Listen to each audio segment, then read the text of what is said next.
Mario Rapoport es uno de los principales historiadores económicos de la Argentina. Estudió economía en la Universidad de Buenos Aires y se doctoró en historia en la Sorbona, París. Con su trayectoria fue pionero y abrió caminos en la investigación de la historia económica y de las relaciones internacionales de la Argentina del siglo XX.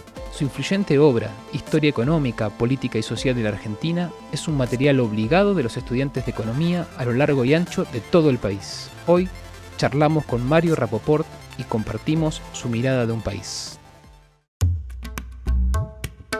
Mario, bueno, muchas gracias por estar con nosotros en la entrevista.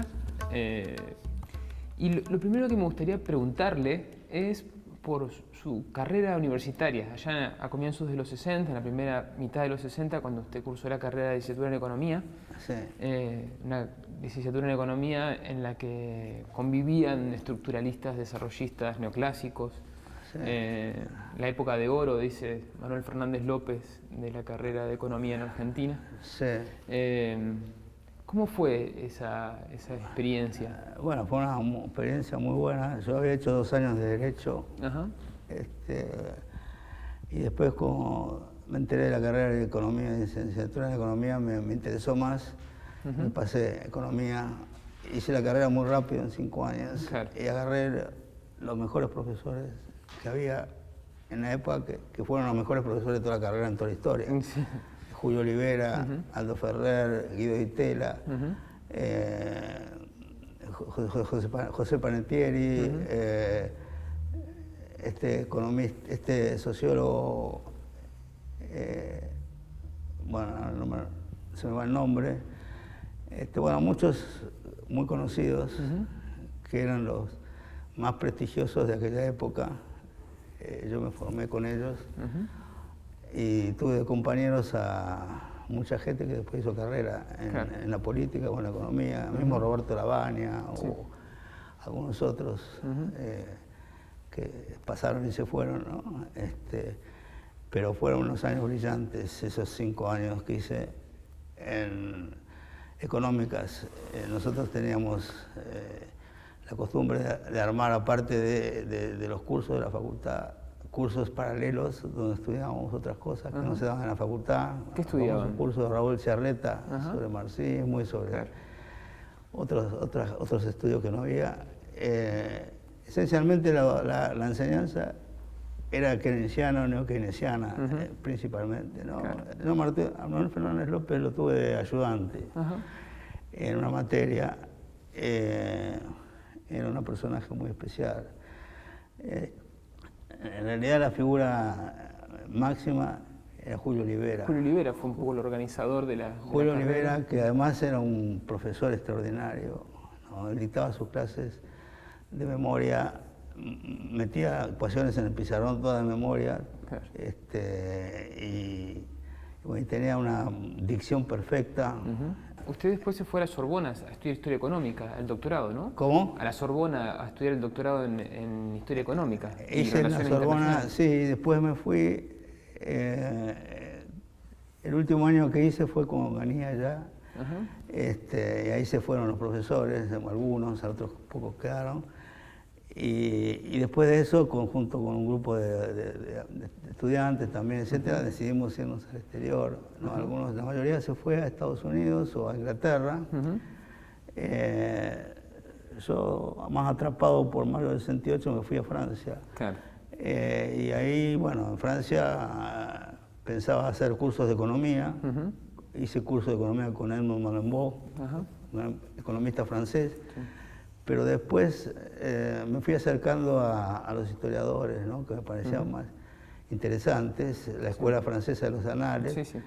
Y tuve la suerte de que me eligiera como su alumno, uno de los últimos que tuvo después se retiró, uh-huh. Pierre Vilar. Uh-huh. Pierre Vilar, uno de los más grandes historiadores franceses, sí, sí.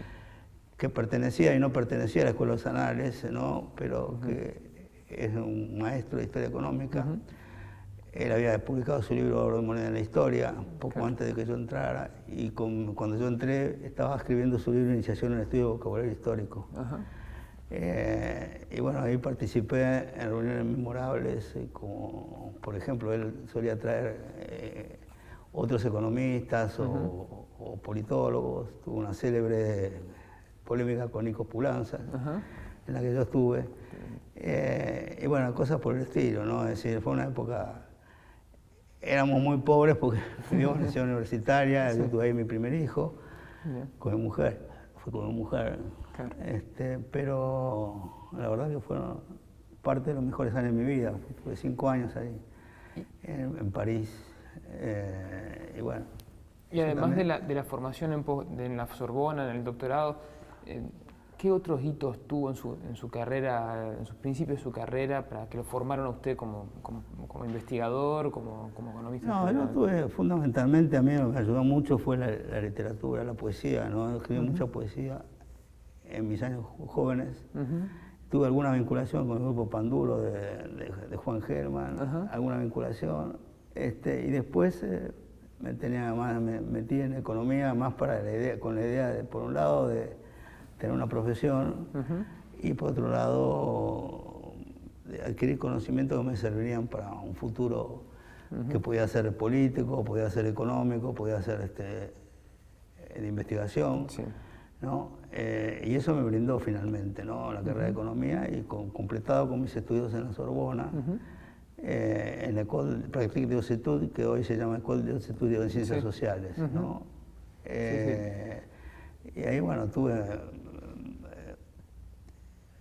la idea de la École des Études de Ciencias Sociales es una idea muy distinta a la que existe en la Argentina, ¿no? Son seminarios libres que uno se anota, y ahí en los seminarios van otros profesores y se arman polémicas. Y, bueno, esas son ideas que yo traje acá a la Argentina y las implementé en mi maestría en Historia Económica, que dicto en la Facultad de Ciencias Económicas, donde hay seminarios de este tipo. Acá la enseñanza es mucho más rígida, la enseñanza universitaria en sí no deja muchos espacios. Es más curricular, digamos. Claro, yo tuve la suerte, siempre a la mala suerte sigue la suerte, ¿no? Porque yo cuando volví a la Argentina con mi doctorado bajo el brazo estaba la dictadura militar.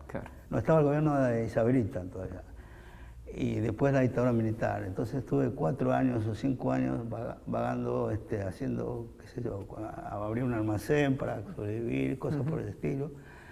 Y tuve bastantes aprietes económicos, pero agarré justo la abertura de la universidad. Claro. ¿No? Y ahí entré como profesor asociado primero, luego profesor titular. Tuve una cátedra de como 30 cursos bajo mi cargo. Y ahí creé, todas las cosas que yo hice fue creaciones propias. Yo fundé el Instituto de Historia Económica y Social, la revista Ciclos en la Historia de la Economía y la Sociedad, que ahora me olvidé de traer un ejemplar, pero esto era puro, que tiene ya 40 ejemplares, le voy a enviar alguno. Una revista emblemática, digamos, de la historia económica. Ahora está en internet también. Y bueno, después de eso publiqué mi primer libro, que era mi tesis, era Gran Bretaña, Estados Unidos y las clases dirigentes, era la base de mi tesis, ampliada, pero ese libro iba a publicarse en una editorial que siglo XXI de aquella época, que fue cerrada por la dictadura y no se pudo publicar. Mi primer libro fue, en realidad, en el 82, de Pellegrini y Martínez de Oz, ¿no? Que después le cambié el nombre, Crisis y Liberalismo en Argentina. Y después se publicó en Gran Bretaña, Estados Unidos, Clases Dirigentes Argentinas, que tuvo gran éxito también, tuvo varias ediciones. El primero también tuvo varias ediciones. Claro. Y a partir de ahí empezó una carrera. Ahora, cuando me dieron en el ISEN, que fui profesor varios años, de casi 10 años, me dieron el cargo de profesor de mérito. No entiendo por qué, porque eso son cosas. El que me lo dio, el actual director del ISEN, Petrella, tenía el libro mío, el primer libro mío en las manos, ¿no? Es decir, Estados Unidos y la clase dirigente argentina, ¿no? Que plantea un problema clave de la Argentina que hoy lo vemos con claridad, que es el hecho de que al perder su socio británico perdió toda instancia en el mundo, porque el modelo agroexportador no funciona en el mundo, es necesario industrializarse, ¿no? Acá ahora estamos rompiendo, tenemos que rehacer todo lo que se hizo en el pasado reciente es al revés, ¿no? Sí, sí. Tenemos que buscar la herencia reciente para volver a rehacer el país, porque esto lo ha destruido. Y, digamos, antes de entrar a temas de economía argentina, quizás me gustaría repasar algunos otros conceptos generales que hacen en la formación de los economistas, ¿no? Sobre todo la disyuntiva que hay entre, digamos, ciencia y política, ¿no? Ese conflicto que Max Weber, por ejemplo, distinguió en el político y el científico, y que, bueno, usted tuvo mucho compromiso político. Si bien su carrera fue marcada por la academia, hubo una participación política notable. Tuve una participación política, pero no militante. No militante, pero... Militante la tuve en mi juventud, pero claro. Después, ya con los años, después que volví de París, me replanteé bastante las cosas. Tuve una actitud militante en lo que escribí. Sí. ¿No? Que creí que era mi puesto fundamental a través del CONICET y a través de otros lugares. Y bueno, mi aporte quizás, ese aporte que me dio todas las ideas de Vilar, en el sentido de la historia total. La historia total, vincular lo económico, lo político y lo social. ¿No? Bueno, eso está reflejado en mi historia económica, política y social de la Argentina, ¿no es cierto? Pues yo creo que no se puede entender, y ahí es mi discusión con los economistas duros, que en general son economistas neoliberales, ¿no? Sí. Que no entienden todo esto y que creen que poniendo una serie de ecuaciones se pueden resolver los modelos económicos, ¿no es cierto? Sí.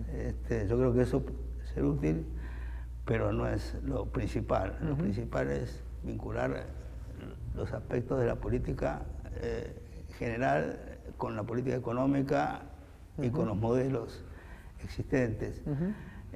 Bueno, eso es lo que traté de hacer en la historia económica, política y social de la Argentina, y lo que hice en mis libros posteriores. Bueno, de hecho hay un trabajo de usted sobre Felix Weil, ¿no? El fundador argentino de la Escuela de Frankfurt. Bueno, es otro libro que me olvidé de traerle, yo después se lo voy a mandar. Personaje florido, digamos. Ese es un personaje, es casi mi primera novela. La segunda sí se lo traje, que es Nunca es tarde para morir, Mr. Braden, que es una novela bastante policial, pero bastante divertida. Sí. Bueno, la pura de cosas me olvidé de traerle eso. Esta es... acá tomo la historia al revés, siempre invento. Acá tomo una historia policial que parte del asesinato de Mr. Braden. Y después de eso, el detective que participa tiene que averiguar las razones por qué lo asesinaron y quiénes eran los posibles asesinos. Los posibles responsables de ese asesinato, y a partir de eso recreo la historia de Braden, claro. Que fue muy complicada y contradictoria, y sobre todo no solo en Argentina, sino también en Cuba, en Colombia, en otros lugares donde estuvo en el Departamento de Estado. Son todos, digamos, tanto Felix Weil como Braden, como usted dice, son personajes contradictorios. Y ese carácter contradictorio entre, por ejemplo, sociedad civil y Estado, entre distintos estados o clases sociales, caracteriza un poco la economía política, o la naturaleza, el carácter social de los procesos económicos. Exacto. Ahora que estoy estudiando también China, me encuentro con lo mismo. Claro. ¿No? Es decir, en ese caso, el caso de Braden, ¿no? Es interesante porque Braden estaba enfrentado con sectores del Departamento de Estado, porque Braden era un intervencionista, mientras que el Departamento de Estado quería, bueno, Roosevelt sobre todo, ahí no son los mismos los personajes, ¿cierto? Estaba con la política de buena vecindad, ¿no? Y Braden viene acá a echar a Perón. Claro. Y la vieja oligarquía que había estado contra Estados Unidos se vuelca a favor de Braden, porque la vieja oligarquía está contra las medidas sociales que toma Perón. Claro. ¿No es cierto? Entonces hay dos aspectos, y entonces ahí la izquierda también, ¿no? Entonces nace la idea del lema del nazi-peronismo, claro. ¿No? Perón como nazi, que es toda una invención, como ahora están inventando cosas. Perón era nacionalista, evidentemente, todavía estaba... Hay un concepto que es contradictorio que usted trabajó, que es el de globalización, que suele ser normalmente tratado de manera lineal o como si fuese un proceso simple. o digamos sin contradicciones, pero la globalización, ¿qué es la globalización? ¿Qué caracteriza este tiempo nuestro bueno, después de la caída del muro de Berlín y de la expansión del capitalismo a nivel global? Digamos? Bueno, todo empieza cuando termina la Segunda Guerra Mundial, ¿no? Empieza antes. Hay dos periodos. Primero, la Primera Guerra Mundial, que también lo trabajé toda la década del 20, el radicalismo, el triángulo anglo-argentino-norteamericano. Y luego viene la Segunda Guerra Mundial. Y la Segunda Guerra Mundial lo dice muy bien Luis Alberto Muniz Bandeira, que le dedico un artículo en el libro historiador brasileño. Después de la Segunda Guerra Mundial, Estados Unidos tomaron la hegemonía del planeta. Y bueno, ahí empieza otra historia, ¿no? Empieza con la Guerra Fría, ahí están un artículo, acá en este índice del libro nuevo, hay un artículo sobre los orígenes de la Guerra Fría, ¿no es cierto? Y hay dos concepciones en Estados Unidos que se van a enfrentar. Una, la de Roosevelt, que quería un mundo único, con los rusos incluidos, y otra, la de los que le van a suceder, como Truman y compañía, ¿no? Ahí todo tiene que ver también la casualidad, porque el azar, ¿no? La muerte de Roosevelt interrumpe un reinicio de las relaciones argentino-norteamericanas que Perón quería, sobre todo porque necesitaba dólares para comprar en Estados Unidos, porque Gran Bretaña le había vendido los productos durante la guerra a la Argentina, pero la Argentina había vendido productos a Inglaterra durante la guerra, pero esos productos eran pagados con libras bloqueadas, o sea, bloqueadas con garantía de oro en el Banco de Inglaterra, y no podían ser disponibles. Y poco después también se decreta la inconvertibilidad de la libra, o sea que se termina la relación argentina-británica. Argentina tiene que entrar a negociar con Estados Unidos, y con Estados Unidos, a Estados Unidos le interesa más que nada la reconstrucción de Europa y después de Asia para hacer frente al comunismo, y América Latina no le da bolilla. En la conferencia de Chapultepec, que es poco después de la conferencia de Chalta, se había llegado a un acuerdo con los países latinoamericanos para conseguir ayuda de Estados Unidos para la reindustrialización de esos países, pero Estados Unidos después no le da bola. Le interesa a América Latina nada más que con temas de seguridad, y todo el dinero fluye con el plan Marshall, fluye hacia Europa. En mi libro Relaciones tumultuosas, Argentina el primer peronismo, yo analizo el detalle sobre la documentación norteamericana y argentina, esos detalles, toda esa época, ¿no? Y cómo los norteamericanos primero dijeron que sí, que iban a hacer entrar a los países latinoamericanos, después se lo niegan. No solo Argentina, que era castigada por la neutralidad con sanciones diversas, sino también Brasil, que había participado en la guerra como aliado y había mandado tropas al mando del general Castelo Branco, que después va a ser uno de los que va a dar el golpe de Estado en 1964, ¿no? en Brasil.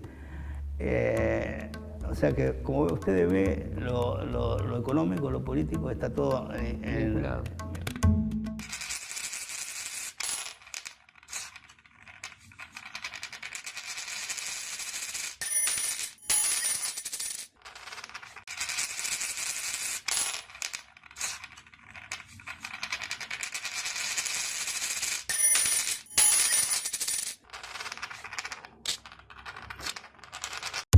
¿Cuáles son los rasgos, si se pueden sintetizar los rasgos, digamos, del capitalismo argentino, tanto en el siglo XX como actualmente en el siglo XXI? ¿Qué continuidades, qué rupturas? Si tuviese que sintetizar, en este último libro que ahora trato, yo trato al macrismo, por un lado en la actualidad, pero por otro lado en el pasado, como que de alguna manera es un reflejo de lo que fue la Argentina agroexportadora, que quiere volver a reimplantar, ¿no? No olvidemos que Macri es hijo de una Blanco Villegas, que es una familia terrateniente de la provincia de Buenos Aires, junto a Franco Macri, que es un mafioso que vino de Italia.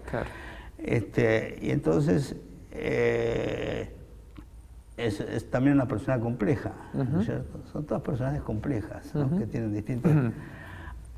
bueno, yo lo trato sobre todo desde el punto de vista histórico también, ¿no? Viendo cómo empezó esta historia en la Argentina, rebato la idea que él pone también en ese discurso de que la Argentina fue alguna vez un país rico y que después se vino abajo, la decadencia argentina. Esta historia de la decadencia argentina fue introducida en Argentina en realidad en los años 70 por Roberto Cortés Conde. Que Cortés Conde en realidad es el mentor de una escuela conservadora que después estuvo de acuerdo con la tesis de Dortmund acerca de que la Argentina no podía gobernarse a sí misma económicamente y que había que ceder la soberanía económica a un organismo internacional, que es lo que hizo Macri. Exacto. Que es lo que hizo Macri responde exactamente. Bueno, eso lo pongo en mi libro porque me parece importante entender toda esa historia de la decadencia, de lo que ellos llaman decadencia, ¿no? Decadencia es cuando empezó la industrialización, cuando empezó la distribución de ingresos, eso es decadencia para ellos, ¿no? Si ellos hubieran querido volver al modelo agroexportador. Pero lo que yo muestro también es que el modelo agroexportador actualmente en el mundo no tiene ningún sentido. Primero porque ya no hay más el gran comercio de materias primas contra productos manufacturados, sino que es mucho más complejo. La globalización hace mucho más complejo, con productos más individualizados y distintos, ¿no? Con la introducción de las nuevas tecnologías, etcétera. Y la Argentina lo que necesitaría sería retomar la industrialización, en primer lugar, con el respeto a los mercados internos, que es lo que demuestra Trump, porque Trump corre a Estados Unidos a tratar de salvar el mercado interno norteamericano, que había sido también desplumado por la globalización. O sea, hay un artículo mío sobre la desglobalización, es decir, la globalización tiene dos caras. Por un lado, afecta a los países en desarrollo, porque implica la competencia de países asiáticos y africanos que tienen costo de obra mucho más barato, pues las empresas multinacionales van a instalarse allí por eso. Y por otro lado, afecta a los países más desarrollados, como Estados Unidos o Europa, Francia también, porque le saca empleo, porque esas fábricas buscan empleo en esos países asiáticos y se produce una situación de desempleo en Estados Unidos muy fuerte, y también además el dólar empieza a perder primacía, bueno, con la aparición de China y de otros países, y eso hace que Trump corra de vuelta con sus políticas proteccionistas a tratar de salvar lo que puede ganar votos. También la Unión Europea, cuando nace la Unión Europea, tenía un sentido proteccionista de Europa hacia adentro y libre circulación de mercancías en Europa, pero a posteriori se convirtió en un mecanismo para el ingreso de mercaderías chinas, básicamente, ¿no? Bueno, por eso el mundo está en estos momentos en este trípode, ¿no? Estados Unidos, y China. Argentina, claro, Estados Unidos, China, y ¿qué otro actor le identificaría? Bueno, usted? sigue estando en la Unión Europea, ¿no? Ya no está más en la Unión Soviética. Sigue estando en la Unión Europea de alguna manera, aunque dividida, porque la han dividido también. El euro no ha logrado el éxito que pensaba, mientras que los chinos vienen insistiendo con el renminbi o el yuan, ¿no? Para meterlo como moneda internacional. ¿Y los mercados financieros qué papel tienen en esa configuración, digamos, geopolítica del mundo actual? Los mercados financieros, bueno, ese es el problema, de que el mundo abandonó, la economía mundial abandonó el esquema productivo para ir a un esquema financiero. Ese esquema financiero es un desastre, porque, como dijo una vez, y yo lo pongo acá en el libro, uno de los precursores de Kirchner, creo que fue Juan José Romero, que fue el que resolvió el tema de la deuda en 1890. Por eso lo vinculo todas las cosas, ¿no? Es decir, que fue ministro de Luis Sáenz Peña, ¿no? Entonces, yo voy a recomendar esta solución, ¿no? Juan José Romero dijo, para solucionar el tema de la deuda no se puede tomar nuevas deudas, sino que hay que, y puso exactamente condiciones, pagaremos lo que podemos, cada año tal cantidad, y el resto va a ir pasándose a otros años. Por suerte la Argentina en ese momento tuvo un boom de exportaciones agropecuarias y la deuda se pagó relativamente rápido, pero ese es el tipo de Estado que nosotros necesitamos, ¿no? Un Estado que esté a servicio del pueblo del país. ¿No ocurrió algo similar, digamos, con la reestructuración del 2003 al 2005? Exacto, por eso yo quiero vincular esto lo de Romero con la reestructuración de la deuda de Kirchner y Lavagna en el 2000, que eso lo analizo en mi libro de Historia Económica. No, lo que sí creo que es un tema que digamos, difícil, porque si bien es cierto que Argentina intentó un camino de industrialización, digamos, con el primer y el segundo peronismo, incluso el desarrollismo posterior, es una industrialización trunca, ¿no? Inacabada, incompleta. ¿Por qué piensa usted que Argentina no puede finalmente adoptar una estrategia de desarrollo? Evidentemente hay fallas. En primer lugar, la clase dirigente argentina seguía siendo conservadora y agroexportadora y boicoteó todo lo que pudo. No nos olvidemos los ministros que tuvimos, ¿no? Bueno, y sobre todo con la dictadura militar, a partir de la dictadura militar, pero antes también. Antes estaba el Sogaray, Bacena y otros. Bueno, después de Martínez Cavallo, Cavallo están analizados en el libro. Y el macrismo finalmente, que es el broche final de este sector, ¿no es cierto? Sí. Por un lado fue por yo creo por factores internos, por esa oligarquía trató de impedirlo, que sigue existiendo, ¿no? Es decir, esa oligarquía no desapareció, ¿no? Y por otro lado por factores internacionales. Yo ahí pongo en el libro la polémica que la inventé yo, pero en realidad fue una polémica no inventada totalmente, una polémica entre Prebisch y Rockefeller. Y David Rockefeller, ¿no? Es decir, David Rockefeller quería cerrar la CEPAL y echarlo a Prebisch. Claro.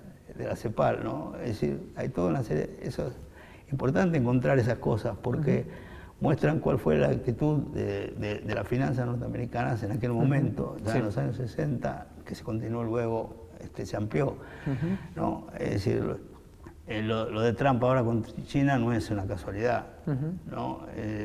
Incluso, bueno, todas son historias complicadas y contradictorias porque lo mismo el caso de China, ¿no? La guerra con Estados Unidos, ¿no? Es decir, cuando vino el periodo de reconciliación con los chinos, bueno, sobre todo que Mao cambió de cap, se hizo alianza con Estados Unidos contra la Unión Soviética, que consideraba su principal enemigo, ¿no? Todo eso es contradictorio también, y en ese momento Rockefeller este mismo Rockefeller viaja a Pekín y tiene entrevistas con Zhou Enlai, con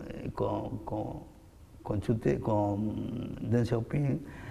Bueno, todo eso está en el libro, ¿no? Es decir, porque yo me interesó mucho esta competencia económica, que ahora aparece el fenómeno de Huawei, ¿no? Huawei.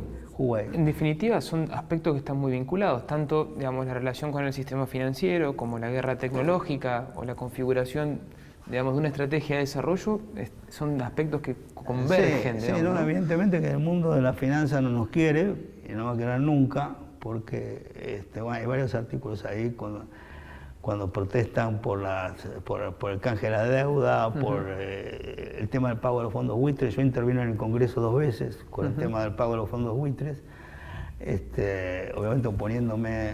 Eso fue una puesta en escena que hizo Macri llamando a algunos economistas para que le expliquen el caso de los fondos buitres, y bueno, yo me opuse terminantemente al pago de esa deuda, que le hizo ganar a los fondos buitres $1.000 por cada título, claro, que valía 100, y que ellos compraron a 2. Para darse una idea, ¿no? De los valores, ¿no? Y después, yo creo que hay dos responsables de la situación argentina. Por un lado, por supuesto, Estados Unidos y su política, pero por otro lado, esa oligarquía argentina que vivió, por un lado, de la deuda externa y por otro lado, de la fuga de capitales. O sea, lo mismo, si se analiza el tema de la fuga de capitales, se ve que en el periodo, digamos, de endeudamiento, fuerte endeudamiento de Martínez de Oz y de Cavallo, el periodo yo llamo rentístico financiero, este sector se aprovechó de sus negociaciones con la deuda y todo lo que ganaba por ese lado para llevárselo fuera del país. Y después con el periodo del kirchnerismo, y eso es una debilidad del kirchnerismo quizás, que trató de parar Cristina, se llevó las ganancias de la mejor de los términos de intercambio, ¿no es cierto? Y eso se lo llevaron también del país, ¿no? Entonces ahí tienen dos fuentes de ingresos importantes que se fueron del país y armaron un Producto Bruto Interno que está en el exterior, en los paraísos fiscales y no sé dónde, que es casi similar al Producto Bruto Interno Argentino. O sea, se robaron el país, digamos, de alguna forma, entre las empresas extranjeras, el capital extranjero, que tampoco se puso un límite a la salida de las ganancias del capital extranjero, y esos sectores se nos robaron medio país, ¿no? ¿Qué estrategias usted, digamos, conoce de otras experiencias en otros lugares del mundo que hayan logrado un proceso de industrialización sustentable, con acuerdos internos, digamos, que no sea en contexto de guerra? Te pongo el ejemplo de Australia y Canadá, son interesantes. En Australia, lo que pasa es que el problema esencial acá está en la distribución de la tierra, en la propiedad de la tierra, ¿no? Es decir, acá se apoderaron de la tierra un grupo pequeño de individuos, de familias, la famosa oligarquía argentina, y en esos otros países ocurrieron cosas diferentes. En Australia, la corona inglesa repartió parte de las tierras que había, y les dio después los medios para subsistir y les permitió, de alguna forma, cierto grado de desarrollo. Y en Canadá, varias provincias enteras como Saskatchewan y Alberta fueron entregadas a los inmigrantes en forma gratuita. Entonces tuvieron otros medios, formaron una clase media rural muy fuerte, y no tuvieron el sistema oligárquico que hubo en Argentina, que fue totalmente excluyente, y me parece que ese es el punto esencial para entender la Argentina. Y cuando se habla de la Argentina, se dice que la Argentina fue granero del mundo. Granero del mundo fue para esta gente, ¿no es cierto? Tampoco fue granero del mundo, como muestro las cifras que se toman, que yo critico en el libro, que también las toma Macri, Angus Madison de la OCDE, son cifras falsas, mentirosas, que inventó él, para tratar de comparar con otros países del mundo que sí tenían el cálculo del Producto Bruto. La Argentina no los tenía, no los tuvo hasta los años 40. Entonces todo lo anterior es falso, es mentira decir que la Argentina fue el país más rico del mundo, es una imbecilidad.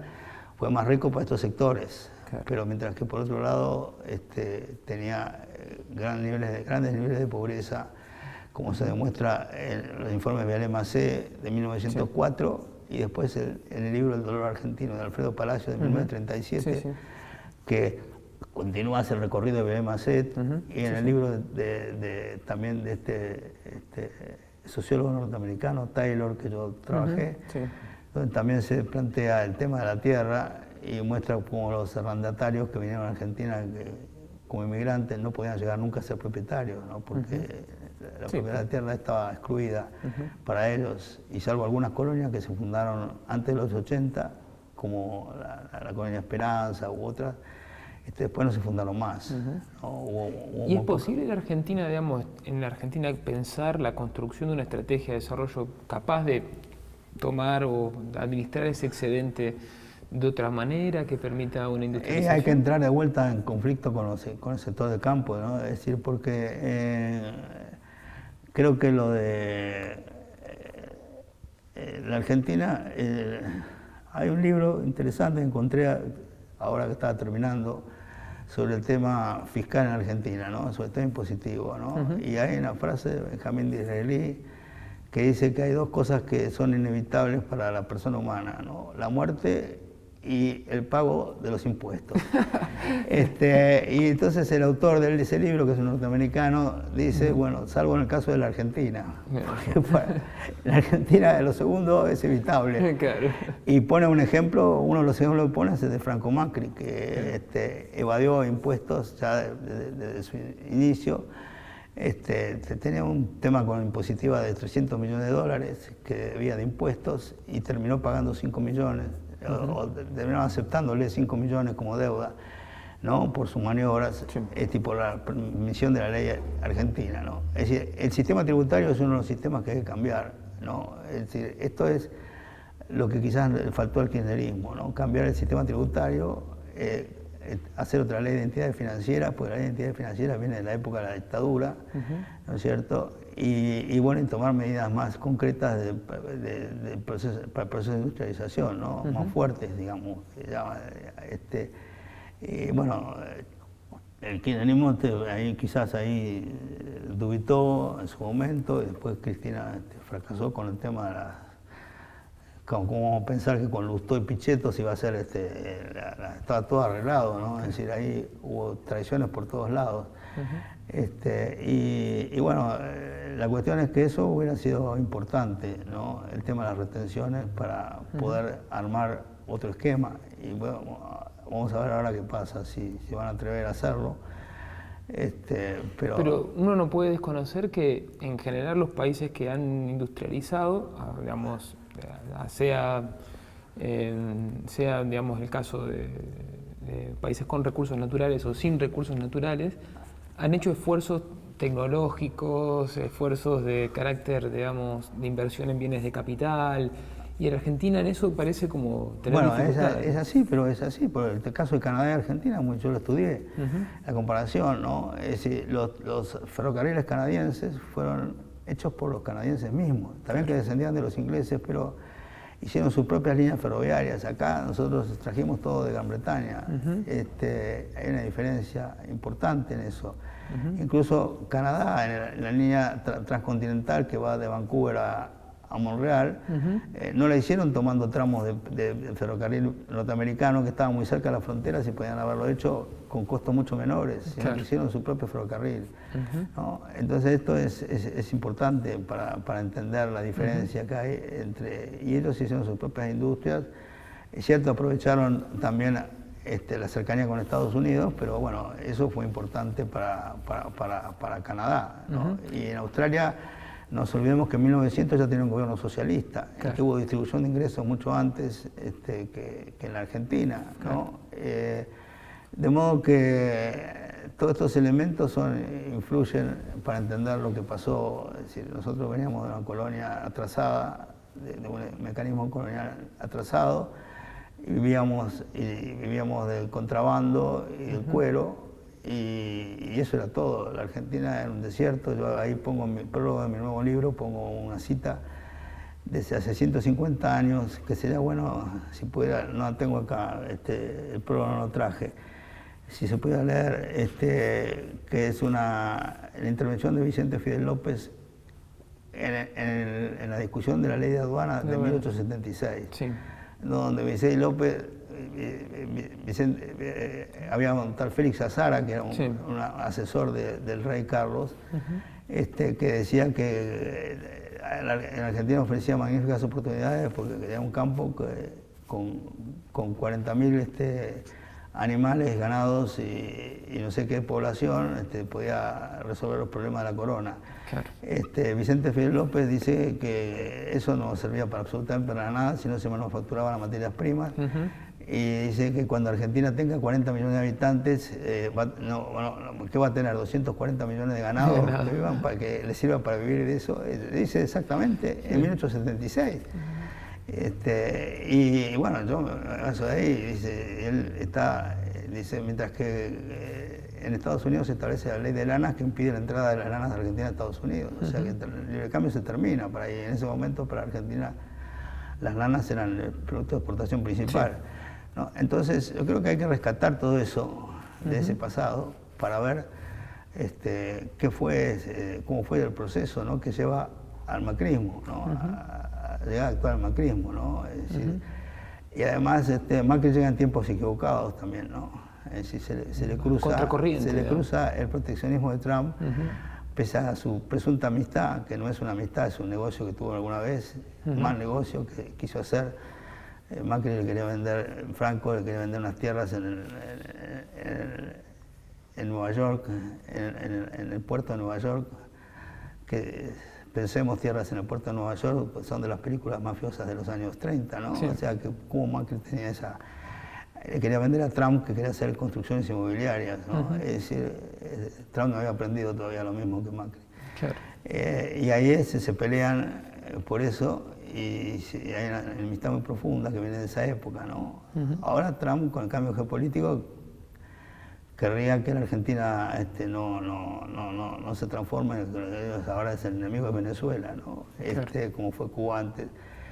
pero no van a poder evitar el cambio en Argentina, ¿no? Porque el problema es que acá no se dan cuenta que hay fuerzas políticas y sociales que son capaces de parar esto y lo van a parar de alguna manera, ¿no es cierto? Que no existen en Brasil, que no existen en otros países, o existen en menor medida.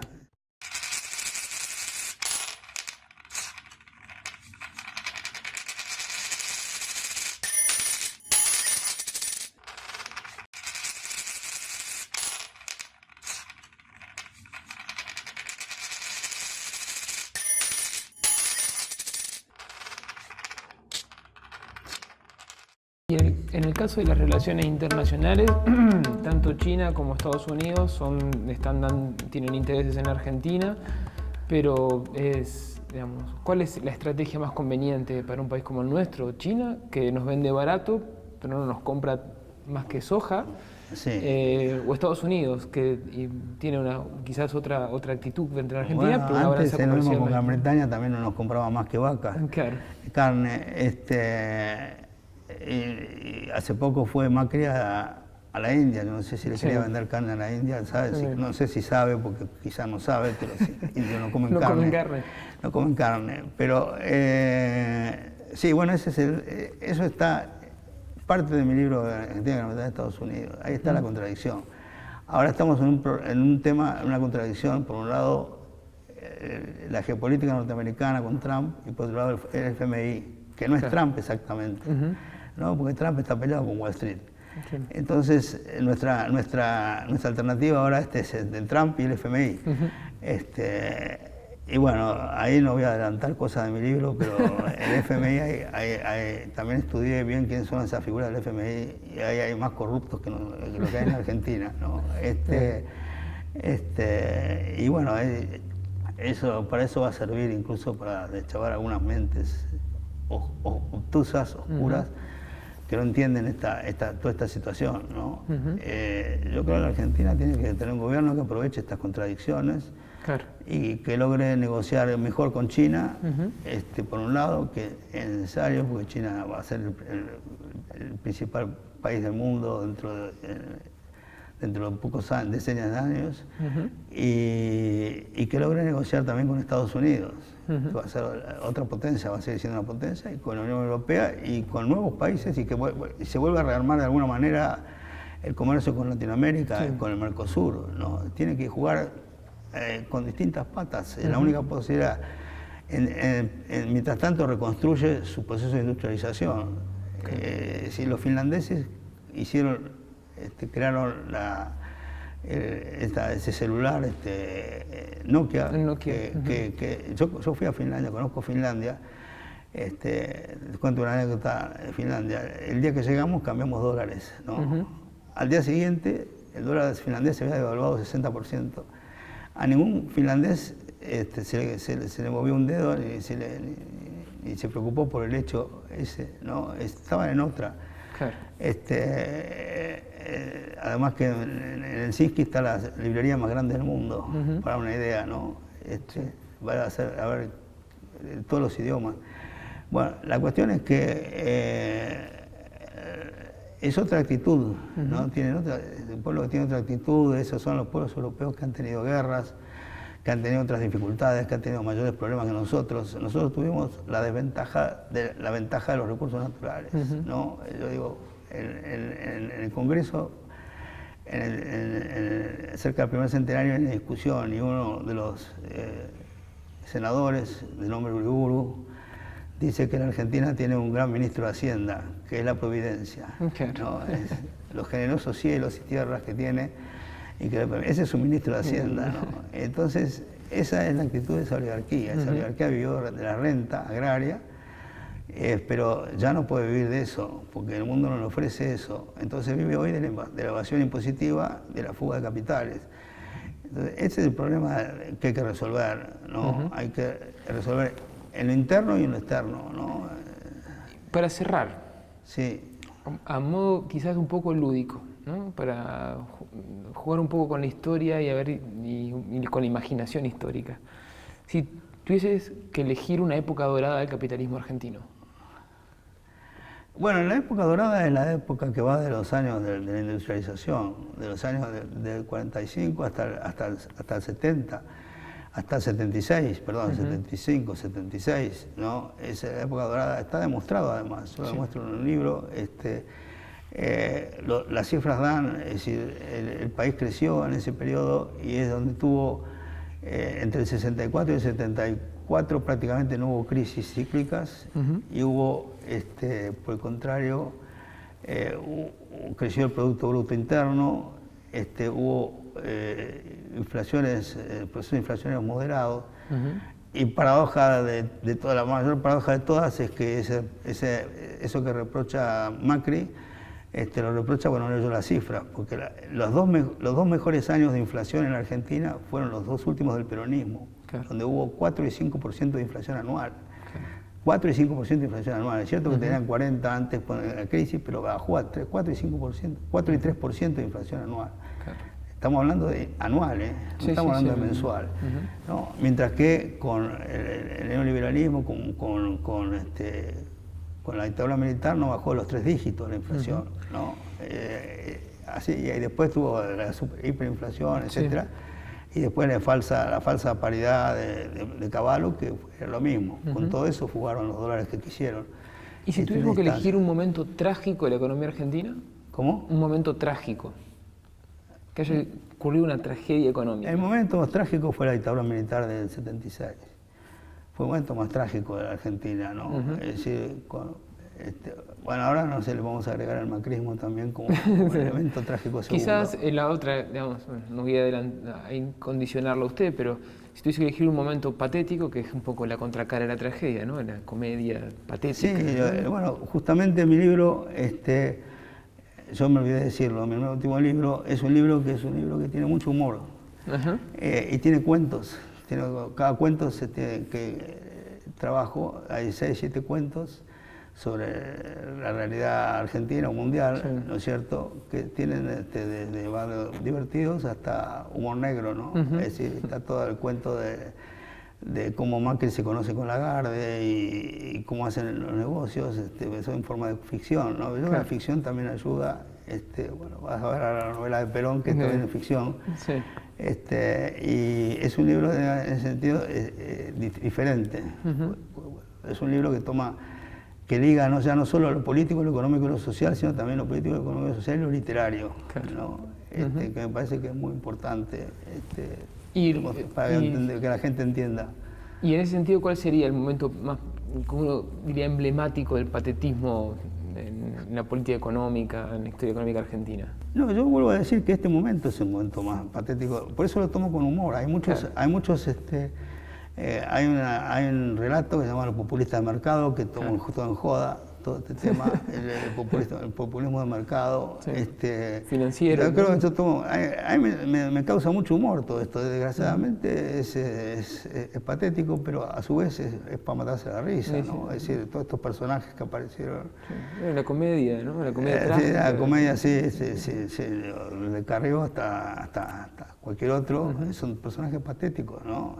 Macri, ya empezando por Macri mismo, es un personaje patético. Y un momento que haya sido un fracaso o una derrota, digamos, de la política económica en Argentina. ¿Un fracaso de qué tipo? Y una esperanza que no funcionó, o un proyecto que fracasó. Bueno, la esperanza de los gobiernos populares, pero en parte quizás tuvieron algo de responsabilidad, pero también tuvieron los golpes de Estado. En la última etapa del primer peronismo, la economía estaba marchando muy bien, ¿no es cierto? Y se la pararon. Digamos. Y con el kirchnerismo marchó muy bien hasta el 2011. Después se vino abajo, pero también lo boicotearon con la cosa mediática, etcétera, etcétera. O sea que hubo interferencias extrañas que también boicotearon estos procesos, ¿no es cierto? Entonces son procesos frustrados que quedaron. El primer peronismo, parte del segundo, parte del desarrollismo, parte de iriamismo, gobiernos radicales, que hicieron muchas cosas que podían haber ido muy bien, ¿no? Y se cortaron. Bueno, y finalmente el kirchnerismo, que también lo cortaron. Así que en Argentina hay fuerzas que pueden permitir resucitar todo eso, ¿no? ¿Usted tiene esperanzas, digamos, a futuro para la economía argentina? Yo tengo esperanza. Yo creo que la Argentina tiene posibilidades de salir más que cualquier otro país latinoamericano de esta situación. Chile no salió, Brasil va a ser muy difícil. Y ahora, bueno, vamos a ver qué pasa con México. México pasó tantas tragedias que ahora, tengo muchos amigos mexicanos, que ahora parece que quiere hacer algo. Por supuesto está muy cerca de Estados Unidos y ese es un problema, ¿no? Nosotros estamos lejos.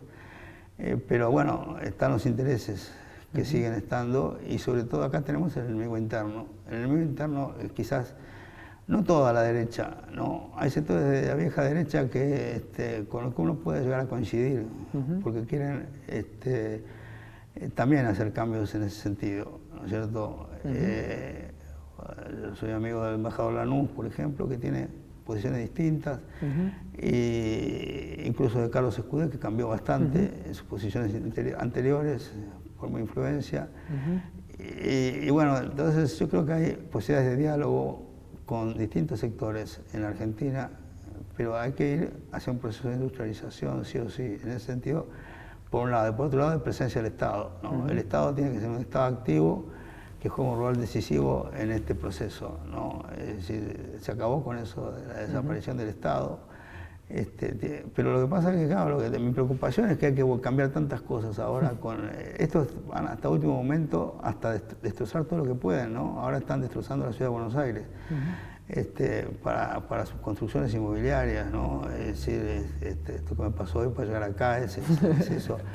Que apurarse para ganar todo lo posible de todos esos lugares, esos espacios, ¿no? Sacárselo a las villas, a los que sea, para hacer sus proyectos de ganar dinero, ¿no? Porque lo único que me interesa es ganar dinero, ¿no? Es decir, empezó con la basura y terminó con la basura en las calles, ¿no? De modo que ese es el problema de la Argentina, ¿no? Cómo sacarse de encima de estos sectores que van a seguir desde sus lugares financieros, embromando en lo posible, ¿no? Bueno, eso va a tener que tener una personalidad, no digo autoritaria, pero sí fuerte, como para que, como en su momento lo fue de alguna manera Perón, o fue así, o mismo Kirchner en algún momento, personalidades que puedan lograr hacer esos cambios, ¿no? Es decir, con buenos equipos, que los hay de jóvenes, muchos fueron alumnos míos. Yo ya estoy un poco fuera de todo eso, pero voy a tratar de contribuir con este libro y con otros artículos que escriban en el futuro, ¿no? Muchas gracias, Mario, por la entrevista. Fue muy rica, muy profunda y seguro la aprovecharemos con los estudiantes y con la comunidad de la Universidad Nacional de Entre Ríos y bueno, con todos los que vean la entrevista. Bueno, yo lo único que le doy información de este libro que va a publicar, sí. Tiene un título muy interesante, ¿no? Se me hace cuento que la Argentina no existe, ¿no? Que es basado en un poema de Borges. Sí. Y también en el Atlas del Peronismo, que sacó hace poco a la Capital Intelectual, en un artículo mío sobre la política exterior del peronismo. Y bueno, con eso son mis contribuciones, ¿no? Y mis artículos que publica Página, publica Caras y Caretas y otros revistas, ahí están mis contribuciones.